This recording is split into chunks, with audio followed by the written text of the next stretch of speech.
Today, we're going to talk about an inconvenient truth that a lot of people don't want to address when it comes to longevity and aging.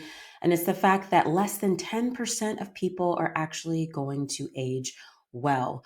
We're going to uncover this topic and why that is. But first, hey there, my name's Erica Jones with Elevate.com. We're all about helping high performers create unstoppable momentum by weaving wellness and longevity practices into their daily rhythms. And I can't wait to get into this topic today because it's around longevity. And we can't talk about longevity without talking about death. It's a topic that a lot of us would rather avoid. It's a fact of life that many people just keep in the furthest periphery of their minds because we just want to focus on the here and the now. Most of us are not thinking about the end of life, but most people do care about their quality of life at the end of their life and how they will actually die, but they pay little attention to the habits that will create the best outcomes in the here and now. So, we're going to talk about that today. The reality is that there's default settings that are already baked into American life and culture. And if we're not doing anything to go against the grain, to go against that current, then there's a high likelihood that will end up as another statistic. And the statistics look like this. They look like dying from cardiovascular disease, cancer, or neurodegenerative diseases like Alzheimer's and Parkinson's.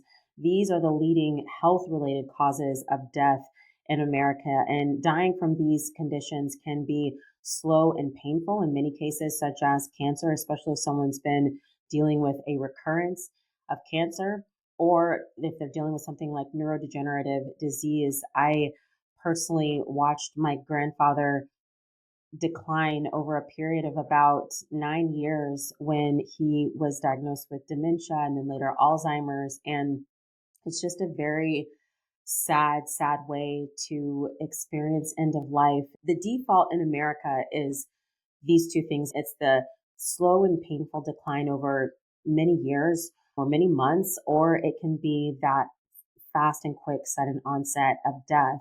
And the reason why at Elevate we're here talking about this is because we want to empower more people to actually do something about what that end stage looks like. Now, I'm not here to say that there's guarantees that if you focus on your health and wellness, that you will absolutely 100% avoid any of these kinds of chronic conditions and illnesses, because there's too much complexity with our health. There's too many environmental factors, genetic factors. There's all kinds of things that come into play. We couldn't make guarantees around this.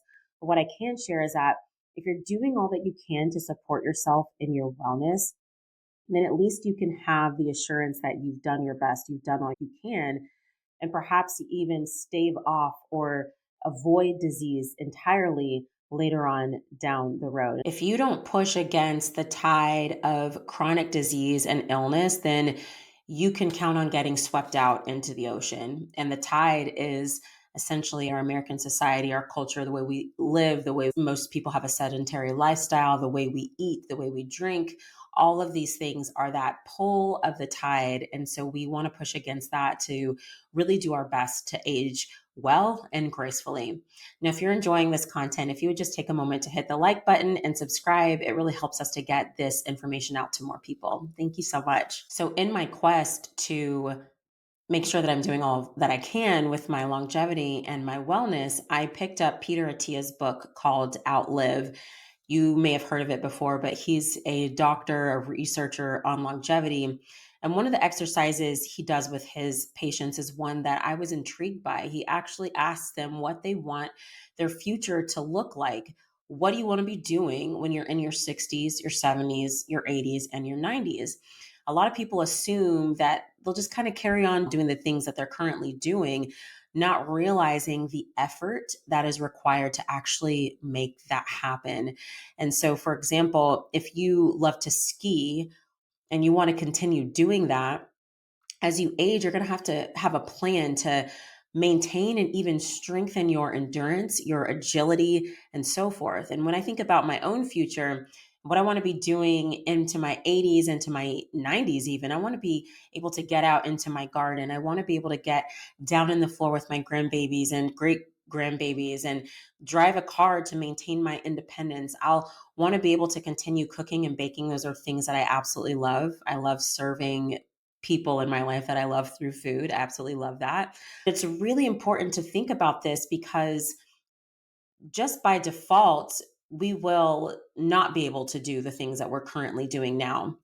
And so, if we want to be able to maintain our quality of life, then we need to be intentional about that right now.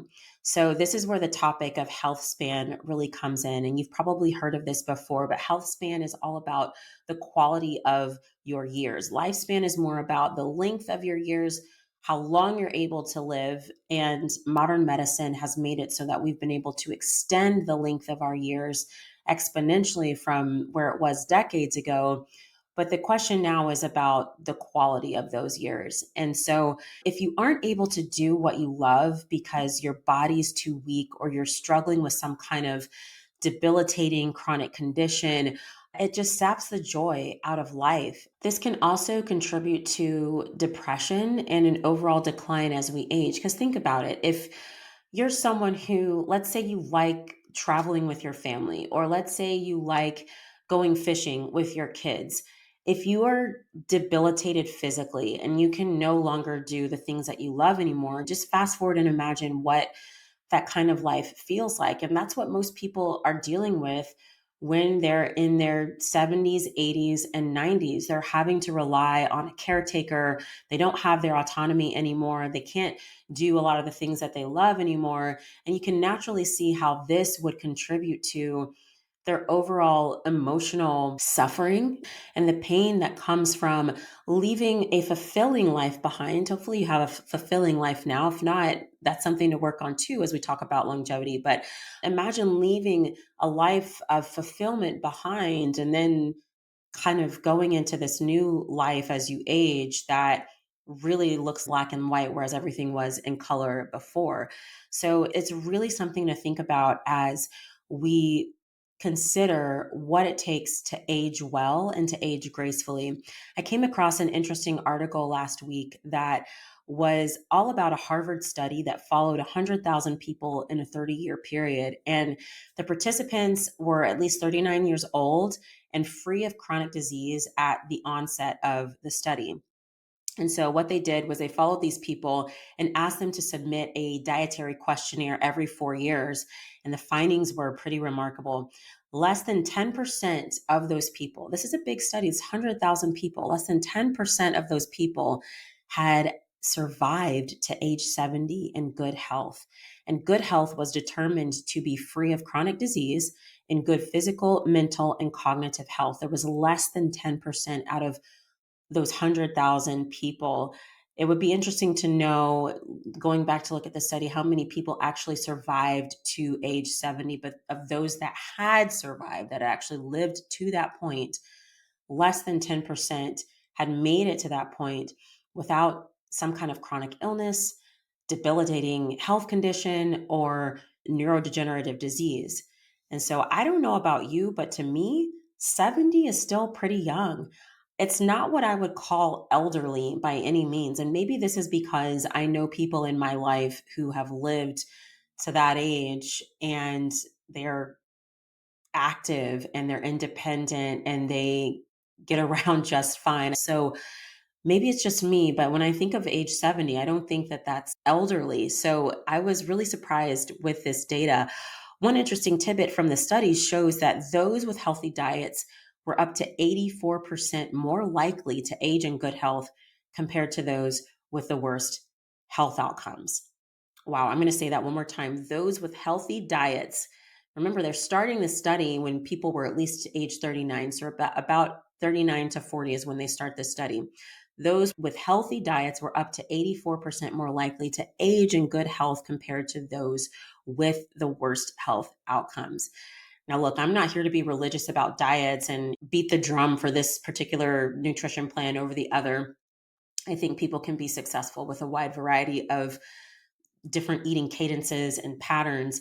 But the general consensus is that whole food is the way to go. Whole fruits, whole vegetables, whole food, as little as the unprocessed stuff as possible. And this information just shows us that what we do right now, what we're eating right now, our habits right now, what we're doing today is likely going to greatly influence our health and quality of life at age 70. Now, I know somebody's going to jump in the comments and be like, well, this person smoked and drank and did all of these things and lived to over 100. There are examples of that for sure. There's people who defy all recommendations when it comes to what we generally know about health and wellness and have lived to be over 100. However, these people are for sure the exception and not the rule. The vast majority of people are going to do the slow march of to the default settings of life, which ends in the top three leading causes of death when it comes to health, which is cardiovascular disease, neurodegenerative disorders, or cancer. That's a reality for most people. I'm not banking on being one of those exceptional outliers and hoping that I just do whatever I want, live my life how I want, and hopefully it'll turn out for me in the end. I'm going to do everything that I can right now. I have too much to give to the world to cut myself short over those things.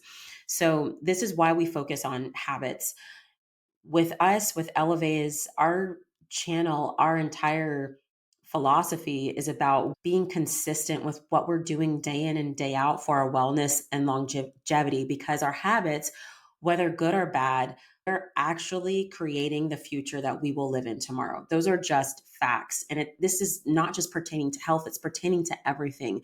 What you do with your finances, how you parent your children, what you invest into your relationships, all of the choices that we're making today are creating and shaping the future that we're all living in tomorrow. So, this is just some great food for thought for us as we think about how we want to age and the habits that we can adopt today to do that gracefully. Now, if you need help with where to start, I definitely recommend beginning with the most foundational health habits that everyone should adopt. We have put this together in what we call our simplified wellness routine. It is step by step and it is done for you and it is free. You can download it at the link below. Well, that's it for today. Thank you so much for watching. If you want more practical tips on wellness and longevity, hit subscribe and we'll see you in the next video.